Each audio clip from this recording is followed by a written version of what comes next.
Hai Soli-Soliha, hari ini kita akan belajar tema 9 kelas 5 Mupel IPA KD 3.9 bersama Ustazah Masroh. Yuk kita simak video pembelajarannya. Jangan lupa baca doa ya.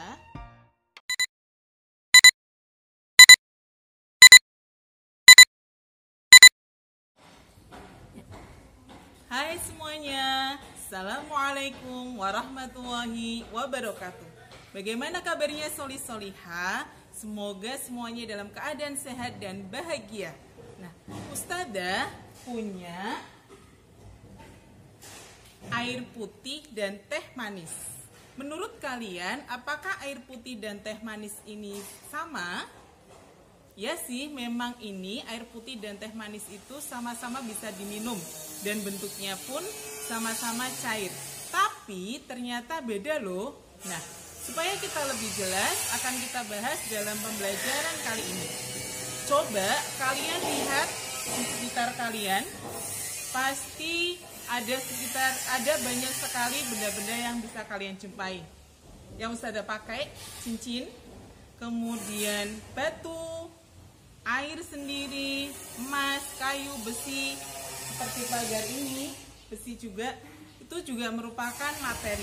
Nah, jadi materi itu adalah segala sesuatu yang menempati ruang dan mempunyai massa.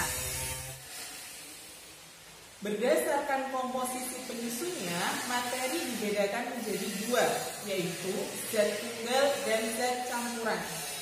Zat tunggal adalah zat yang terdiri hanya satu saja atau materi yang sejenis saja. Jadi sering dibilang sebagai zat murni, ya. Hanya satu zat atau materi sejenis. Nah, zat tunggal dibagi menjadi dua, yaitu unsur dan senyawa. Bedanya apa antara unsur dan senyawa? Kalau unsur, melalui proses reaksi kimia, zat tunggal tersebut tidak bisa diuraikan kembali. Jadi hanya masih utuh, ya, tidak bisa diuraikan lebih sederhana. Tidak bisa diuraikan. Contohnya apa? Emas, perak maupun oksigen. Jadi emas ketika kemudian diproses dengan reaksi kimia itu tetap saja emas, tidak bisa disederhanakan lagi menjadi zat yang lainnya. Beda. Sedangkan senyawa, zat tunggal setelah melalui reaksi kimia itu bisa disederhanakan.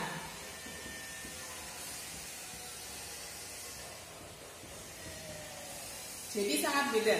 Kalau unsur tadi tidak bisa diuraikan dengan reaksi kimia, tapi senyawa itu bisa diuraikan lagi menjadi zat yang lebih sederhana lagi setelah melalui reaksi kimia. Contohnya, ada air, karbon dioksida, dan alkohol. Air itu terdiri dari hidrogen dan oksigen. Karbon dioksida berarti dari karbon dan oksigen. Paham?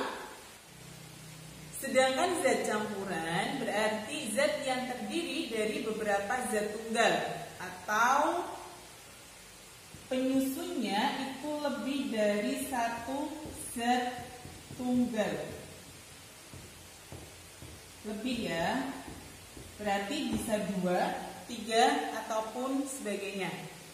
Dan zat campuran ini dibagi menjadi dua, yaitu homogen dan heterogen. Bedanya apa? Kalau homogen berarti zat campuran yang terdiri dari beberapa zat tunggal dan zat penyusunnya itu tercampur dengan sempurna, ya, tercampur dengan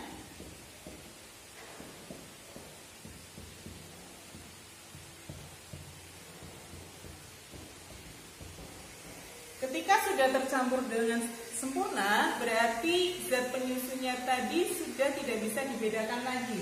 Contohnya, Ada sirup, kemudian teh manis, dan larutan oralit. Sekarang kalian perhatikan, Ustazah punya air putih dan sirup. Coba kita akan campurkan.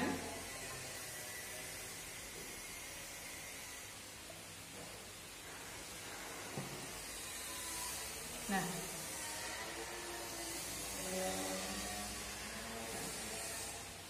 apakah kelihatan zat penyusunnya?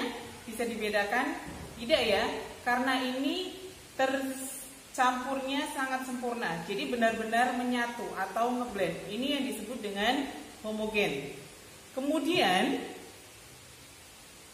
zat campuran heterogen.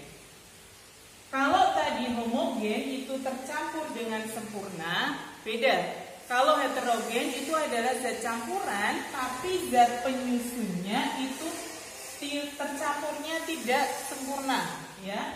Berarti tidak tercampur dengan sempurna. Sehingga zat penyusun tadi itu masih bisa dibedakan. Contohnya air dengan minyak, air dengan pasir, dan semen dengan pasir. Kita coba lihat, Ustazah punya air putih dan Ustazah akan campur dengan minyak. Apakah nanti bisa tercampur dengan sempurna atau tidak? Bagaimana? Apakah tercampur dengan sempurna? Ternyata air putihnya itu ada di bawah dan minyaknya mengapung di atas. Tidak bisa dicampur dengan sempurna. Bahkan ketika Ustazah aduk pun masih sama. Tidak bisa ngeblend atau tidak bisa menyatu. Ini yang disebut dengan campuran heterogen. Sudah paham? Ada beberapa hal yang bisa kita lakukan untuk proses pemisahan zat campuran. Di antaranya dengan penyaringan, pengendapan, maupun penguapan. Penyaringan bisa kita lihat ketika kita ngopi, terutama kopi hitam. Alat seduh yang digunakan itu otomatis sudah ada penyaringannya, sehingga bubuk dari kopi itu tidak tercampur dengan air kopinya, sehingga tidak berampas. Kemudian alat yang bisa digunakan untuk penyaringan bisa menggunakan kain maupun saringan yang sudah beredar di pasaran.